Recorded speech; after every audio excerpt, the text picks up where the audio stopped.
Përshëndetje të nderuar teleshikues, po ndiqni edicion informativ të lajmeve në Report TV me mua Nida Vladi. Këto janë titujt kryesor për orën 17.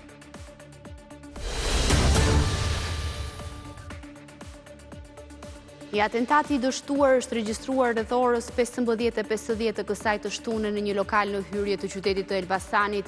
Një i ri i ulur në lokalin Art Cafe Bistro është quar dhe i ka vënë pistoletën në kokë një personi i identifikuar si Ermir Kërtezi. Arma nuk ka shkrepur dhe objektivi është larguar me vrap duke shpëtuar mrekullisht. Autori është arrestuar vetëm pas pak minutash. Dy avion Air Tractor dhe një autobot ujë po punojnë për shuarin e flakëve në Lur, ku situata paraqitet më kritike. Në Dajt, dy helikopter po punojnë për të vënë në kontroll zjarrin në zonën mbi tunelet e Qafmollës. Në Krujë vijon puna në vatrat e Abazes e Zidollit pa rrezik për zonat e banuara.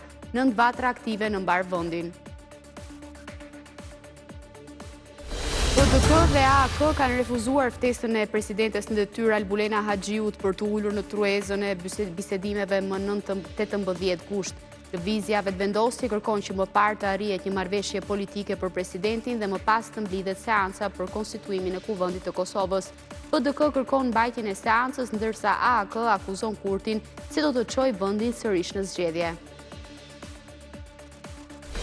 Sërish probleme me migrantët në enklavën spanjolle e Ceuta që ndan kufirin me Marokun. Mëngjesin e kësaj të shtune, autoritetet marokene ndaluan një përpjekje nga ana e qindra migrantëve, kryesisht nga Afrika subsahariane. Sipas El Pais, përpjekjet për të arritur kufir në zonën e El Tarajalit nisën rreth orës 6 të mëngjesit. Berat Gjimshiti u largua pak ditë më parë nga Atalanta, por tifozët bergamaske kanë ende në zemër mbrojtësin shqiptar. Në ndeshjen miqësore kundër Atletik Bilbaos, në tribunat e stadiumit u shfaq një banderol ku lexohet ndër të tjera për ulësi, djersë dhe sakrificë si një bergamask i vërtet. Faleminderit Berat.